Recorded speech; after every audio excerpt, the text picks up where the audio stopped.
सीधे चलते हैं कृषि भवन, जहां कृषि राज्य मंत्री संजीव बालियान एक प्रेस वार्ता को संबोधित कर रहे हैं। कि सरकार खरीद कर रही है तो रेट थोड़ा ठीक मिलेगा किसान को, और कंज्यूमर को फ़ायदा उस समय होगा जब रेट बढ़ जाते हैं, तो कम से कम मार्केट को स्टेप करने में इस दाल से कुछ मदद मिलेगी।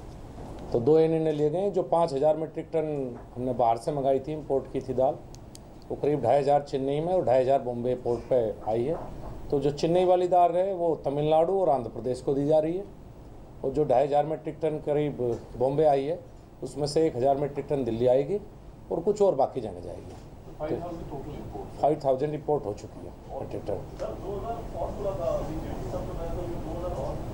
2000 का टेंडर फ्लोट हुआ है, उस पर निर्णय होने वाला है। 2000 मीट्रिक टन का टेंडर, और उसके बाद 5000 आ चुकी है। ये दाल 5000 आ चुकी है, तुर दाल है। जो उस समय प्राइस होगा किसानों से सीधी खरीद की जाएगी, जो मंडी के द्वारा, जो ऑथराइज मंडी है उसमें कुछ किसानों से खरीद की जाएगी, जिससे किसानों को उचित मूल्य मिल सके दाल का। जिस रेट पे भी होगी मार्केट में उस समय जब आवक होगी दाल की। देखिए, तुर दाल का थोड़ा प्रोडक्शन कम है, बाकी दालों का प्रोडक्शन पिछले साल नहीं, ऐसा तो नहीं होगा। 180 क्यों आएगा, ऐसा नहीं सोचते कि 180 होगा। जब नई फसल आएगी तो हमेशा उस समय तो हम MSP पे रेट आ जाते हैं। हम तो रेट भी स्टेबलिश है, किसान को मदद मिले उसके लिए भी है बात, दोनों कंज्यूमर के और किसान के दोनों के फायदे के लिए। इससे ग्राहकों को कितना फायदा होगा? क्या केंद्रीय भंडार से ऑलरेडी आज 120 कम दे रहे हैं। केंद्रीय भंडार से तुर दाल आज भी 120 रुपये दिल्ली में शुरू हो चुकी है मिलनी, 120 रुपये किलो। तो कम से कम मार्केट को, ये मार्केट फोर्सेज जो ऊपर नीचे करती हैं मार्केट को, थोड़ी सी कमी में भी उसमें मदद मिलेगी। कम से कम प्राइस स्टेबलाइज हो जाएंगे। 120 रुपये केंद्रीय भंडार ने शुरू कर दिए, सफल में भी शुरू नहीं, लग जाएगी, हो जाएगी शुरू। हाँ, ये तो 100 ही दुकान है। हाँ, सफल ज़्यादा है। वो आ रही है, वो 1000 अलग से आ रही है, 1000 मीट्रिक टन उसमें दी जाएगी। तो करीब अंदाजन यही रेट रहेंगे, बहुत ज़्यादा इसमें नहीं करेगा। तब तो मार्केट में हमारी दाल आ जाएगी। नहीं, ये तो आ चुकी है ऑलरेडी बॉम्बे। एंटिसिपेटेड था कि जो शॉर्टेज है हर साल ये शॉर्टेज होता है, तो ये डिसीजन लेट बहुत है। ये जो पहले एंटिसिपेट करना चाहिए। देखिए, 3-4 साल से 60% हम प्रोडक्शन करते हैं पूरे वर्ल्ड की दालों का, और हम ही खाते हैं। जो दूसरे देश भी दालों का प्रोडक्शन करते हैं वो हम ही खाते हैं बाहर से, और तो बहुत कम खाते हैं, चाहे कनाडा हो, ऑस्ट्रेलिया हो या म्यांमार हो। तो जब इंडिया में प्रोडक्शन कम हुई, जो सूखा पड़ा उसकी वजह से, तो ये तो एक्सपेक्टेड था ही कि भाई जब हम सब ज़्यादा पैदा करते हैं और यहीं कमी है तो ओवरऑल वर्ल्ड में तेज़ी तो होनी थी, ये एक्सपेक्टेड था। लगता है कि जिस तरह से दालों की कीमतें बढ़ी हैं, जो एक तबका है जो दाल खाता है और उसके पास आज पैसा नहीं दाल खरीदने के लिए, सरकार की कोई ऐसी नीति कि उन तक दाल पहुंच सके? क्योंकि मार्केट में तो आप केंद्रीय भंडार सब नहीं जानते कहाँ पे कैसे खरीदना होगा, तो वो गरीब लोग जो दाल खाते हैं उन तक तो दाल पहुँच नहीं पाती, फिर वही खराब दाल उनको मजबूरी में खरीदना पड़ता है। आगे से उन तक दाल पहुंच पाए, इसीलिए दालों की खरीद का शुरुआत की गई है नेफेड द्वारा, आगे उन तक पहुंच पाए। नेफेड खरीद करेगी तो किस रेट पे खरीद करेगी? क्या इससे जो है जो रेट बढ़े हुए हैं ये किस तरीके से डाउन होंगे? अगर आप किसानों से भी खरीद लेंगे और उसका बफर स्टॉक बना देंगे, कैसे जो है? देखिए, हमारा मकसद सिर्फ कंज्यूमर को सस्ती दाल देने के साथ साथ किसान को उचित मूल्य मिले, ये भी है कृषि मंत्रालय का एक काम। किसान को कम से कम उसकी ठीक कीमत मिले। जब किसान की फसल आती है तो कीमतें बहुत गिरती हैं, और बाद में थोड़ी सी शॉर्टेज में कीमतें बढ़ती हैं। तो कम से कम सरकार खरीद करेगी तो किसान को भी तो मूल्य मिलना चाहिए उस चीज़ का, जब किसान पैदा करे। सारी चीज़ कंज्यूमर की सोचेंगे, कुछ किसान की भी सोचनी चाहिए। नवंबर में जो प्रोडक्शन आ रहा है वो आप एंटिसिपेट करते हैं कि ज़्यादा रहेगी? तुर दाल का थोड़ा कम रहेगा, उड़द दाल और मूंग दाल का प्रोडक्शन पहले से थोड़ा बेहतर है पिछले साल से। इस बफर स्टॉक का रिलीफ जो है वो अगले साल में नहीं, अभी मिलना। आप जैसे ही नई फसल आएगी हम खरीदेंगे। हमेशा बफर का जब ही मिलता है जब कीमतें बढ़ती है। अगर मार्केट स्टेबलाइज रहेगा तो उतनी आवश्यकता नहीं पड़ती। जेटली जी ने बोला था कि जो बफर स्टॉक होगा वो इंपोर्टेड दाल से करेंगे, लेकिन आप डोमेस्टिक मार्केट का ही जब शॉर्टेज है तो दाल की, फिर डोमेस्टिक मार्केट से खरीद के बफर करेंगे तो शॉर्टेज तो और बढ़ेगा। नहीं बढ़ेगा, नहीं शॉर्टेज क्यों बढ़ेगा? वो देश में ही रहेगी। वो दाल वैसे भी देश में रहनी है, एक्सपोर्ट तो हो नहीं रही, लेकिन ये किसान को फायदा देने के लिए किया जा रहा है। अगर बाहर से मंगाएंगे तो किसान को भी तो फायदा मिलना चाहिए, जो देश का किसान है। लेकिन कंज्यूमर को तो नुकसान ही होगा। आपने बफर में रख ली दाल तो रेट जो है जो व्यापारी है उस वही रेट बढ़ाएगा ना। नहीं, रेट कैसे बढ़ाएगा? जब बफर जब आप उसको कंट्रोल करने के लिए आपके पास बफर होगा तो रेट कैसे बढ़ेगा? आज हमारे पास इतना बफर होता तो रेट ना बढ़ते। प्राइवेट ट्रेड कंट्रोल हो जाएगा ना, वो उसको मालूम है कि गवर्नमेंट के पास बफर स्टॉक है, अपने रेट को कम रखेगा। आप बता रहे हो ना बफर हम करेंगे, मार्केट में रेट ऑलरेडी ऊंच करेंगे। दाल की कीमत बढ़ेगी, सारे डिस्ट्रीब्यूशन था कि 200 किलो पहुंच जाएगा। और आज आप अनाउंस कर रहे हैं simply because there is Bihar election, you are dent you badly. 6 महीने पहले सुनिए, 6 महीने पहले कृषि मंत्रालय का प्रपोजल जा चुका है कि दालों की खरीद एफसीआई के द्वारा हो, आज नहीं आगे से।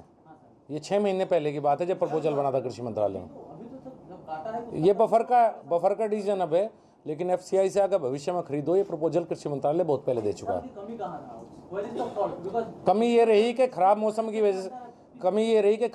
की वजह से दालों की प्रोडक्शन कम हुई। ये सब तो आपके मंत्रालय पूरा मतलब मैनेज करता है, जो प्राइस स्टेबलाइजेशन फंड है। जी जी, आप ही लोग संभाल नहीं पाए तो मतलब कहाँ कमी? नहीं, सवाल ये है कि जब दालों की प्रोडक्शन कम हुई तो पूरे वर्ल्ड में कम हुई, नहीं कि इंडिया में कम हुई। दालें ऐसी चीज़ नहीं है कि जो बाहर बहुत ज़्यादा अवेलेबल हो। जब हम ही खाते हैं और हम ही ज़्यादा पैदा करते हैं तो बाहर बहुत ज़्यादा दालें नहीं हैं देश से बाहर। जी नहीं, मार्केट रेट पे होगा ये खरीद, जो भी मार्केट रेट उस समय होगा उस पर खरीद होगी। बिल्कुल निश्चित रूप से कूल रेट कोई प्रॉफिट नो प्रॉफिट प्रॉफिट्स कमाना सरकार का काम नहीं है। सर ये सफल में और मदर डेयरी में कब तक दाल पहुंचेगी?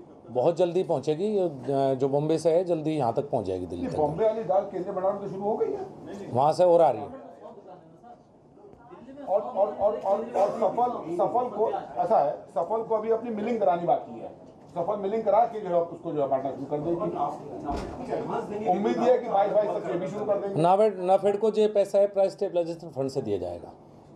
सर, वित्त मंत्री ने कहा था कि जो दाल आई है जेएनपी की पोर्ट में पड़ी हुई है, कोई स्टेट उसे उठा नहीं रहे हैं, लेकिन पल्सेस और ग्रेन्स एसोसिएशन का कहना है कि हम अगर नहीं खाएंगे हमारा नुकसान होगा। ऐसा नहीं है, कोई नहीं उठा रहा है, और ये कहना गलत होगा कि वो दाल वहीं पर पड़ी हुई है। नहीं, दाल तो एक्चुअली प्रदेश सरकार की रुचि कम तो ही, और केंद्र सरकार के पास अपना कोई नेटवर्क नहीं है डिस्ट्रीब्यूशन का, और प्रदेश सरकार की रुचि कम रही है। और जो है उसको यूज कर रहे हैं, सफल और ये केंद्रीय भंडार जो है केंद्र सरकार का ही, उसको यूज कर रहे हैं। तो कोई इंटरेस्ट दिखाएगा किसी और स्टेट ने? आंध्र प्रदेश और तमिलनाडु। आंध्र प्रदेश तमिलनाडु। हाँ, उसके बाद ये जब प्राइस स्टेबलाइजेशन फंड की बात अब अभी हम लोगों ने 120 से लेके 130 रुपए के बीच में जो है स्टेट्स को एक बार फिर हम आपको जा रहे हैं वापस कि आप हम इस रेट पे आपको देंगे मिल्ड दाल, तो आप लीजिए। तो देखते हो क्या करते हैं। कल कई वीडियो कॉन्फ्रेंस कर चुके हैं हमारे कंज्यूमर अफेयर सेक्रेटरी, हमारे तरफ से भी कई चिट्ठियाँ जा चुकी हैं। सर 12 तारीख को सफल और मदर डेयरी में कितने में कोई कीमत तय हुई है?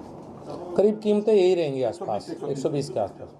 सर 12 तारीख को जो प्रेस रिलीज आई थी कंज्यूमर अफेयर्स मिनिस्ट्री की ओर से कि 15 तारीख से केंद्रीय भंडारों पे इंपोर्टेड दाल बिकना शुरू हो जाएगा और इस वीकेंड तक सफल में बिकना शुरू होगा जी। लेकिन कल जब हमने जाके चेक किया तो केंद्रीय भंडार में दाल पहुंची नहीं थी। वहाँ पे अभी भी 160, 59 और 69 में दाल है वो बिक रही थी केंद्रीय भंडार में, और उनको ये नहीं पता था कि ये दाल कब तक मिलेंगी उनको। तो ये आज से शुरू हो गई, केंद्रीय भंडार पहुंच चुकी शुरू हो गई है, सर, पहुंच चुकी है, भंडार भी शुरू हो गई है। आज उन्होंने पैकेट भी दिखाया मीटिंग में हमारे, तो वो 120 हो चुकी है 120 में।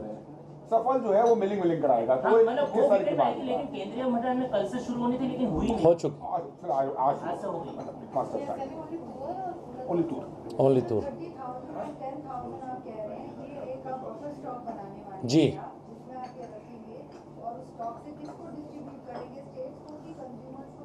देखिए इसी तरह से डिस्ट्रीब्यूट होगी, कोई स्टेट लेना चाहेगा तो स्टेट को देंगे, और स्टेट नहीं लेगा तो जो सफल केंद्रीय भंडार जिनमें अब कर रहे हैं उसी तरह से की जाएगी।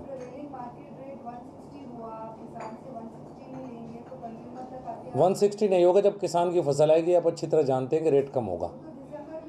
नवंबर में तुरंत शुरू हो जाएगी, नवंबर में रोज शुरू हो जाएगी, नवंबर में रोज शुरू हो जाएगी। नहीं, इतना हाई प्राइस नहीं आएगा, इतना नहीं आएगा। सवाल वही है कि दाल तभी आ रहा है जब हमारे यहाँ कीमत घटने वाली है, दैट इज वेरी अनफॉर्चुनेट। नहीं, अभी ये दाल इतनी ज़्यादा नहीं है कि जो कीमत और घटाने में वो होगी, किसान को नुकसान नहीं पहुंचेगा। सर, जब आप कह रहे हैं कि ये प्रक्रिया जून से ही शुरू हुई थी, तो कहीं ना कहीं क्या सब्सिडी को देने को लेकर कौन सब्सिडी का बर्डन उठाएगा, उसको लेकर डिसीजन में डिले हुआ है? नहीं, डिसीजन में डिले बहुत ज़्यादा नहीं, मैंने बताया कि दालों की कमी पूरे वर्ल्ड में ही है, न कि इंडिया में, क्योंकि खाते हम ही हैं, हम ही मंगाते हैं। हमारा जो है पिछले साल से करीब 1 मिलियन टन के करीब कम हुआ था प्रोडक्शन, बल्कि 1.5 से 2 के बीच में। तो इतनी कमी की भरपाई पूरा वर्ल्ड नहीं कर सकता, इतनी दालें पैदा नहीं होती बाहर। सर ये इम्पोर्टेड दाल आपने दाल इम्पोर्ट करवाई और आप तो कह रहे हैं कि राज्य की ओर से जो डिमांड है वो नहीं आ रही है, तो क्या आपके पास रोड मैप है कि उनको मोटिवेट करेंगे, क्योंकि अगर राज्य दाल खरीदेंगे नहीं तो वहाँ पर भी दाम कैसे कंट्रोल में आएंगे? देखिए, आप रिक्वेस्ट कर सकते हैं और कह ही सकते हैं राज्य को, और क्या करोगे इससे ज़्यादा।